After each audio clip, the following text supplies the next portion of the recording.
Hello friends, स्वागत है आपका राहुल करियर पॉइंट में। मैं राहुल कुमार आप सभी दोस्तों का स्वागत करता हूं। दोस्तों, आज के इस वीडियो में हम लोग पढ़ने वाले हैं पृथ्वी के बारे में। तो दोस्तों, इस वीडियो की शुरुआत करने से पहले आप सभी से मेरा नम्र निवेदन है कि यदि अभी तक आपने इस चैनल को सब्सक्राइब नहीं किया है तो प्लीज़ चैनल को सब्सक्राइब कर लें और बेल आइकन को दबाना ना भूलें, जिससे कि वीडियो की नोटिफिकेशन आप सभी को मिलती रहे। तो चलिए दोस्त, शुरू करते हैं आज का यह वीडियो, जिसका नाम है पृथ्वी का परिचय। पहला क्वेश्चन है, पृथ्वी का विषुवतीय व्यास कितना होता है? तो 12,756 किलोमीटर होता है। पृथ्वी का विषुवतीय व्यास 12,756 किलोमीटर होता है। नेक्स्ट है, पृथ्वी का ध्रुवीय व्यास कितना होता है? तो पृथ्वी का ध्रुवीय व्यास 12,714 किलोमीटर होता है। कितना होता है? 12,714 किलोमीटर होता है। नेक्स्ट है, पृथ्वी का ध्रुवीय व्यास विषुवतीय व्यास से कितना कम है? तो पृथ्वी का ध्रुवीय व्यास विषुवतीय व्यास से 42 किलोमीटर कम है। यानी यहाँ पर विषुवतीय व्यास और ध्रुवीय व्यास के बीच का अंतर पूछ रहा है। इन दोनों को जब आप माइनस करेंगे तो आपका आंसर 42 किलोमीटर आएगा, जो कि इस क्वेश्चन में पूछ रहा था। नेक्स्ट है, पृथ्वी पर जल का कितना प्रतिशत भाग उपस्थित है? तो आंसर है 71%। पृथ्वी पर कितना प्रतिशत जल उपस्थित है? 71%। नेक्स्ट है, पृथ्वी का औसत घनत्व कितना होता है? तो 5.5 ग्राम प्रति सेंटीमीटर क्यूब होता है। ठीक है, चलिए आगे देखते हैं। नेक्स्ट है, पृथ्वी किस दिशा की तरफ गति करती है? तो पृथ्वी पश्चिम से पूरब की ओर गति करती है। पृथ्वी पश्चिम से पूरब की ओर गति करती है। नेक्स्ट है, पृथ्वी का अक्ष पर घूमना क्या कहलाता है? तो इसे घूर्णन कहते हैं। पृथ्वी पर अक्ष का घूमना घूर्णन कहलाता है। नेक्स्ट है, दिन रात का होना किसके कारण होता है? तो जो दिन और रात होता है वो पृथ्वी के घूर्णन के कारण ही संभव हो पाता है। नेक्स्ट है, ऋतु परिवर्तन किस कारण से होता है? तो पृथ्वी के परिक्रमण के कारण ऋतु परिवर्तन होता है। नेक्स्ट है, पृथ्वी 1 घंटे में कितना डिग्री घूमती है? तो पृथ्वी 1 घंटे में 15 डिग्री देशांतर घूमती है। नेक्स्ट है, पृथ्वी अपनी धुरी पर कितना झुकी है?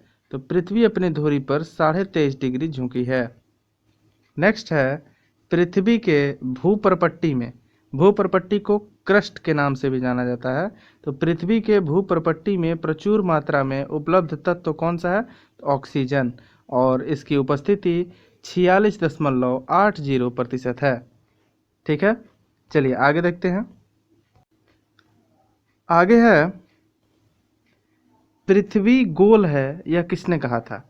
तो पृथ्वी गोल है यह पाइथागोरस ने कहा था। पृथ्वी कैसी है? तो गोल है, और यह किसने कहा था? तो पाइथागोरस ने कहा था। नेक्स्ट है, पृथ्वी की सतह के नीचे का द्रवीभूत सेल क्या कहलाता है? तो उसे मैग्मा कहा जाता है। पृथ्वी के सतह के नीचे का जो द्रवीभूत सेल होता है वो मैग्मा कहलाता है। नेक्स्ट है, पृथ्वी तथा सूर्य के बीच अधिकतम दूरी कब होती है? तो पृथ्वी और सूर्य के बीच अधिकतम दूरी 4 जुलाई को होती है, अपसौर के दरमियान। ठीक है, अपसौर की स्थिति में पृथ्वी और सूर्य के बीच अधिकतम दूरी होती है, और उपसौर की स्थिति में पृथ्वी और सूर्य के बीच निम्नतम दूरी होती है। तो अगला क्वेश्चन में दिया भी है, पृथ्वी तथा सूर्य के बीच निम्न दूरी को होती है, और इस स्थिति को क्या कहते हैं? उपसौर कहते हैं। तो उपसौर की स्थिति में पृथ्वी और सूर्य के बीच न्यूनतम दूरी होती है, और अपसौर की स्थिति में पृथ्वी तथा सूर्य के बीच अधिकतम दूरी होती है, और यह अधिकतम दूरी 4 जुलाई को होती है और न्यूनतम दूरी 3 जनवरी को होती है। ठीक है, चलिए आगे देखते हैं। आगे है, उपसौरिक एवं अपसौरिक को मिलाने वाली काल्पनिक रेखा क्या कहलाती है? तो उसे एप्साइड रेखा कहा जाता है।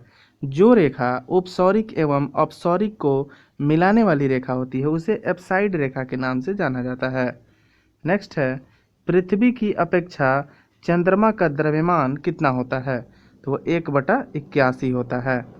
नेक्स्ट है, पृथ्वी पर सबसे बड़ा हिमखंड कौन सा है? तो पृथ्वी पर सबसे बड़ा हिमखंड अंटार्कटिका हिमखंड है। नेक्स्ट है, पृथ्वी की आंतरिक संरचना किससे बनी है? तो वो आंतरिक संरचना सियाल, सीमा एवं क्रोड से बनी है। क्रोड को नीफे के नाम से भी जाना जाता है। ठीक है। नेक्स्ट है, पृथ्वी की सबसे भीतरी परत है ना, पृथ्वी की सबसे भीतरी परत कौन है? तो वह है क्रोड, जिसे हमने अभी पढ़ा कि नीफे के नाम से भी जाना जाता है। क्रोड को नीफे के नाम से भी जाना जाता है और यह पृथ्वी की सबसे भीतरी परत कहलाती है। नेक्स्ट है, क्रोड किसका बना है? तो क्रोड लोहा तथा निकिल से मिलकर बना है। लोहा तथा निकिल का मिश्रण होता है क्रोड। ठीक है, चलिए आगे देखते हैं। आगे है, सियाल किसका बना होता है? तो सियाल सिलिकॉन एवं एल्यूमिना से मिलकर बना होता है। नेक्स्ट है, सीमा किसका बना है? तो सीमा सिलिकॉन एवं मैग्नीशियम से मिलकर बना है। नेक्स्ट है, पृथ्वी का सुरक्षा भाल्व क्या कहलाता है? तो पृथ्वी का सुरक्षा भाल्व ज्वालामुखी को कहा जाता है। नेक्स्ट है, पृथ्वी के बाह्य भित्ति का ऊपरी भाग क्या कहलाता है? तो पृथ्वी के बाह्य भित्ति का ऊपरी भाग स्टेनोस्फीयर कहलाता है। स्टेनोस्फीयर कहलाता है। नेक्स्ट है, पृथ्वी पर सबसे लंबा दिन कब होता है? तो वह 21 जून को होता है। यहाँ देखिए, याद करने का मतलब नहीं है कि सीधे हमको यहाँ रटना है। पृथ्वी पर सबसे लंबा दिन या सबसे छोटा दिन कब होता है, तो उसको गोलार्ध पर हम लोग याद रखेंगे कि उत्तरी गोलार्ध में अलग होता है और दक्षिणी गोलार्ध में अलग होता है। तो पृथ्वी पर सबसे लंबा दिन 21 जून को होता है, जो कि उत्तरी गोलार्ध में होता है। कहाँ होता है? उत्तरी गोलार्ध में होता है। दिसंबर को भी बड़ा दिन होता है, लंबा दिन होता है, जो कि दक्षिणी गोलार्ध में होता है। ठीक है, आगे है, पृथ्वी पर सबसे छोटा दिन कब होता है? तो जस्ट उसका उल्टा यहाँ पर दिया हुआ है। 22 दिसंबर को उत्तरी गोलार्ध में छोटा दिन होता है और 21 जून को दक्षिणी गोलार्ध में छोटा दिन होता है। देखिए, यहाँ पर डेट को उल्टा गया है और गोलार्ध को भी उल्टा गया है। ठीक है, तो याद करने का एक ट्रिक है। चलिए आगे है, पृथ्वी पर दिन रात बराबर होते हैं कब? तो 23 सितंबर एवं 21 मार्च को पृथ्वी पर दिन एवं रात बराबर होते हैं। नेक्स्ट है, चंद्र ग्रहण कब होता है या चंद्र ग्रहण की स्थिति कब आ जाती है? तो जब सूर्य और चंद्रमा के बीच में पृथ्वी आ जाती है तो चंद्र ग्रहण होता है।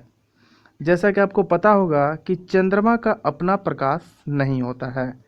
चंद्रमा जो प्रकाशमान होता है वो सूर्य के प्रकाश से प्रकाशमान होता है। तो जब सूर्य और चंद्रमा के बीच में पृथ्वी आ जाती है तो सूर्य का प्रकाश चंद्रमा पर नहीं पड़ता है, इस कारण से अंधकार हो जाता है, जिसे हम लोग चंद्र ग्रहण के नाम से जानते हैं। नेक्स्ट है, सूर्य ग्रहण कब होता है या सूर्य ग्रहण किस स्थिति में होता है? तो जब सूर्य एवं पृथ्वी के बीच चंद्रमा आ जाती है तो सूर्य ग्रहण होता है। ठीक उसी प्रकार से रिलेट करके इसको भी याद करेंगे जैसे हमने चंद्र ग्रहण को पढ़ा। चलिए आगे है, पृथ्वी से चंद्रमा का कितना भाग दिखता है? तो 57% भाग दिखता है। जब हम लोग पृथ्वी से जो चंद्रमा का भाग देख पाते हैं उसका मात्र 57% भाग हम लोग देख पाते हैं। नेक्स्ट है, पृथ्वी की आयु किस विधि से ज्ञात की जाती है? तो पृथ्वी की आयु यूरेनियम काल निर्धारण विधि द्वारा ज्ञात की जाती है। नेक्स्ट है, अश्व अक्षांश किससे संबंधित है? तो अश्व अक्षांश 30 डिग्री से 40 डिग्री उत्तरी तथा दक्षिणी अक्षांश से संबंधित है। नेक्स्ट है, पृथ्वी पर अक्षांश तथा देशांतर रेखाएं कौन कौन हैं? तो पृथ्वी पर जो अक्षांश रेखाएं हैं वो 180 एवं देशांतर रेखाएं 360 हैं। नेक्स्ट है, दो देशांतर रेखाओं के बीच की दूरी को क्या कहते हैं? तो दो देशांतर रेखाओं के बीच की दूरी को गोरे कहते हैं। दो देशांतर रेखाओं के बीच की दूरी गोरे के नाम से जानी जाती है। तो दोस्तों, आज का यह चैप्टर पृथ्वी का परिचय यहीं पर समाप्त हुआ। मुझे उम्मीद है कि आप सभी को यह वीडियो बहुत पसंद आया होगा। यदि आप सभी को यह वीडियो पसंद आया है तो ज़्यादा से ज़्यादा इसको शेयर करें, लाइक करें, कमेंट करें और चैनल को सब्सक्राइब करना ना भूलें। तो चलिए दोस्त, मिलते हैं आप सभी से नेक्स्ट वीडियो में। तब तक के लिए आप सभी का बहुत बहुत धन्यवाद।